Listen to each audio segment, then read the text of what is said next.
Can someone get Jamie? I got him. Big ass head, don't fit in no fucking cart.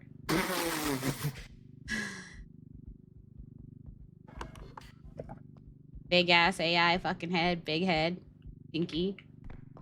Which is surprising because it's all from a monitor. Big ass stinky AI head, stinky. Yeah, you can put it there. He must be using one of those supercomputer things.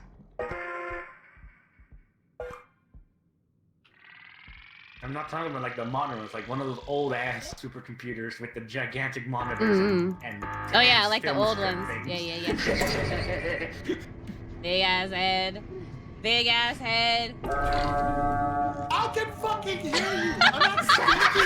You fucking scary asshole. We got killed by the fucking Grim Reaper. There was nothing we could do. The Grim. Hey guys, this is Hamon, and welcome back to Bytesize, the short review games that I've taken interest in. They have to be old, they have to be new, they just have to be something I'm interested in. And today I'm going to be talking about R.E.P.O, a game that is essentially a Lethal Company clone, but with so many aspects that are different that makes it so much more brilliant. In fact, I think it surpasses Lethal Company in a sense. Now, let me explain it in several different ways. Obviously, graphics and mechanics aside. See, the way the game is, you're a group of robots that are going in to collect items throughout the buildings and, make money off of them, of course, while there's spectral entities that are trying to kill you, if they see you type of deal. Like, pretty standard with the whole thing with Lethal Company and all that. However, the difference is that there's a chance you could be revived in this if you're either put into the extraction with all this with the stuff that you're getting, or with the exit thing once you have extracted everything. So you don't have to lose everything that you had collected if everyone is alive at the end, or at least one person is alive at the end. Now, in terms of graphics, the game is really good. Like, it's not like the best, and people have done apparently things to fix like the graininess and the look of the place, but honestly I kind of feel like that kind of makes the game a lot better in an aspect. Like, I have not touched the graphics thing or anything with it since I started, and I honestly like it for that. Like, it gives it that vibe that is like, oh, you're not a person, you're a machine going through this place. So at times your vision's gonna get blurred by objects doing certain things or stuff like that. So it makes sense for that graininess and all that. The designs of the robots are very simplistic, but I do love how they are. They look silly at times. The designs of the monsters that are currently in the game, because I believe with the upcoming updates they're probably going to add more, they all look very interesting in their own way. Some of them simplistic, some of them very complex, and I do appreciate them for that. Now, the environments, they currently have only 3 stages. The Headman Manor, the Swift Broom Academy, and the Lab. I'll just call it that. I don't know I forget what the actual term for it is, but that's what it is. These places are very unique. Like, they don't even have the same layouts at times. Like, they could have like a similar shape, but the layout could be completely different each time. And as you progress through the levels of difficulty, the layouts will change further from that. It is brilliant for that, I will say. You could be starting off with plain levels and all that at the very start, but then as you get to like level 5 and up, you get holes that you could die if you fall in. You can get multiple levels, like you have to go upstairs, downstairs, that kind of thing. It is honestly really good for that. And I appreciate it all. Like, sure, there could be some issues with it. Like, I do feel like there could be a way to utilize the environment more to kind of give it a more scary ambiance, because it's supposed to be like a horror type of deal.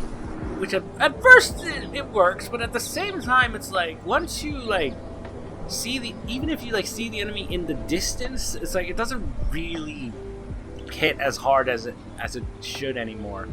Like, I know that's weird to say, but that's honestly how it's been for me. Like, oh yeah, at first it was like, oh crap, what is that? Now I just see them as I'm like, oh crap, I need to run. Like, I just need to hide away for a moment. Not like out of fear, out of like, no, I don't want to die. So I guess in a way that is still scary, but at the same time it's like, meh. Speaking of which, mechanic-wise, the game is honestly very simplistic and not too complex. So the idea is you walk around, collect materials, and take them to extraction. That's the main gameplay loop mechanic. Now, how you get about it is, well, you don't physically have them in your hand. You have like this beam that holds them, so it's like you have to be very careful. Because unlike Lethal Company, these items that you pick up can lose value if they hit things like the wall, the floor, even the cart that you load them into before you put them into the cushioned inside. And some things are more fragile than others, such as the vase that you will find. And these are big vases, and not like tiny ones. There are various big objects, like I just mentioned, some of them very durable, but as you progress, if you're by yourself, you will likely ruin them to the point where they may not even be worth the trouble that you went through to get them. That being said, once you have all this stuff extracted, you have to head back. And I'm not even talking about like, you have to just leave the facility. No, you have to head back to the truck that you were brought into and start the thing. It's so hard. Because, again, unlike Lethal, there's differences. In this case, when the final extraction happens, everything goes dark, and all the monsters are back up and running, and they will be actively looking. So, you have to be very quiet at times, very sneaky, to get past them in order to live.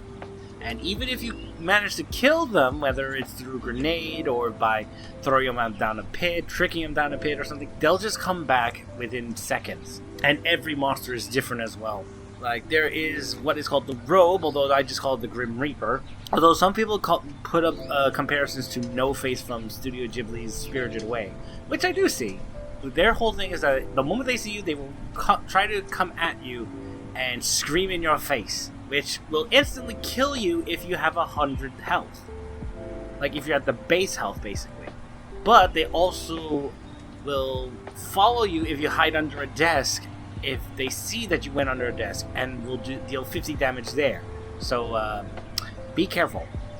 There's also things like the Reaper, which I call the Scarecrow, the Frog Chef, the Clown, although he looks nothing like a clown, the Apex Predator, which looks like a little duck, Gnomes, and what's called Danger, which are these little skulls with bombs in their heads. All these creatures you have to be careful of because each of them have different mechanics in order to deal with them. Such as the Apex Predator, never touch it.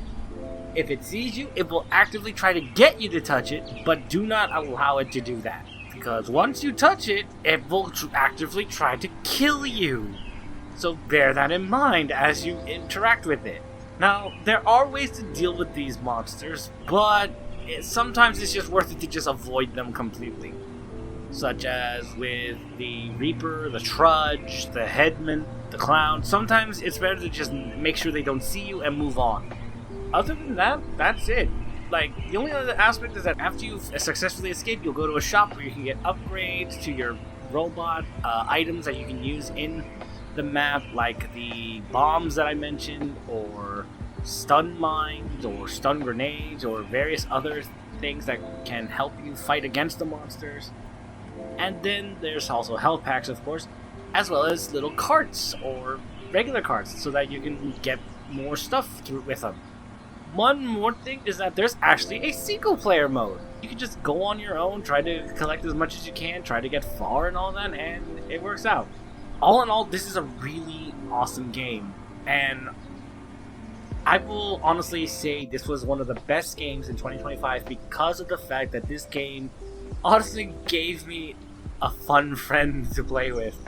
The reason I say this is because one of the times that I started off playing this game in the very start of it, like by the time I'm recording this, it's already been like a couple weeks or at least a month since I bought the game and installed it.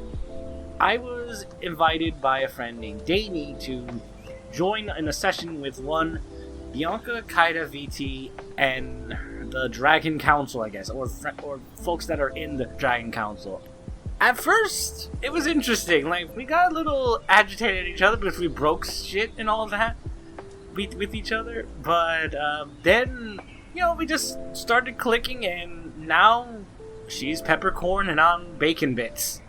So, yeah. So if Kaida watches this, it's been great.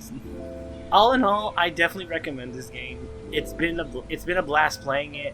And we'll probably keep playing it every now and then until I guess the next big game or something like that of this type of genre comes around.